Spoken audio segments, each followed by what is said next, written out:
The Bible isn't just a book of random stories. It's 66 different books that come together to tell one story. An incredible one.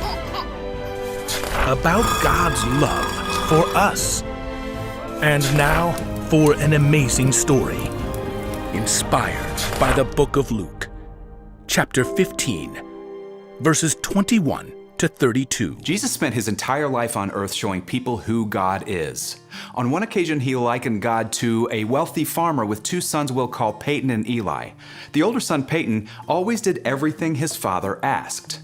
But the younger son, Eli, was a different story. He demanded his share of the money and property from his father right then and there and took off for a foreign country. There he wasted all the money on parties and wild living. Soon though, food ran low and Eli ran out of money. And eventually he found himself working the worst of jobs, feeding pigs. And the pigs ate better than Eli did. So Eli finally went home, preparing to ask his father if he could work as a servant to make amends.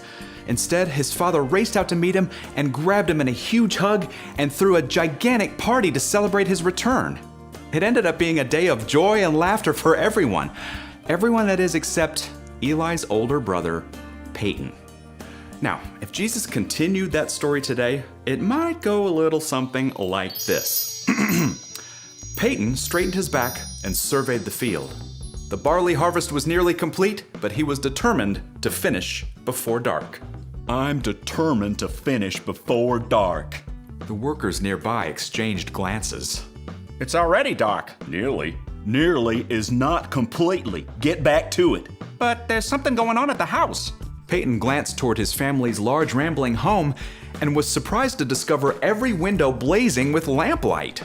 It's preposterous. No one told me anything. Frowning, Peyton stalked toward the house. As the door opened and a servant came out, Peyton could hear the music and laughter and the stomping feet of dancers. He called to the servant who was carrying kitchen scraps to the garbage heap.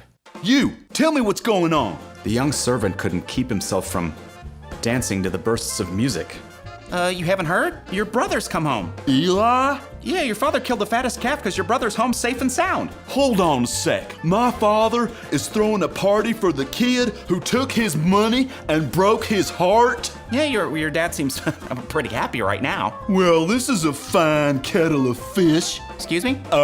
Never mind. Just go. You want to come tell your dad you're done for the day? No, I'm not going in.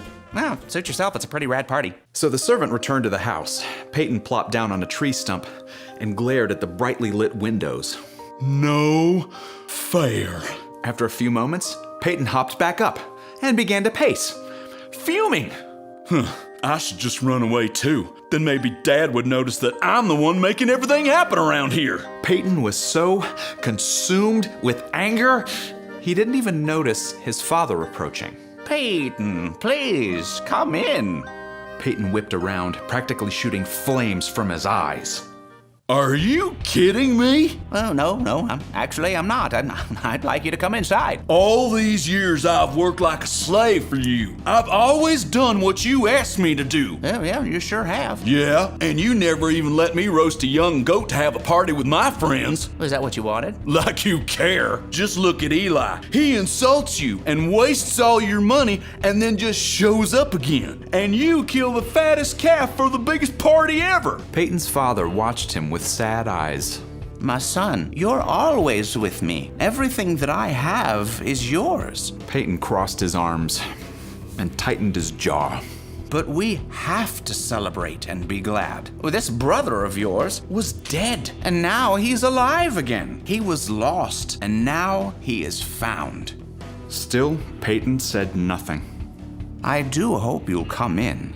Peyton allowed himself one last glance at the lights and dancing through the windows of the big house. Then, determined, he turned his gaze to the dark fields. I like it out here. At last, Peyton's father returned to the house. Peyton remained outside, torn between clutching at his anger or letting it go and joining the party.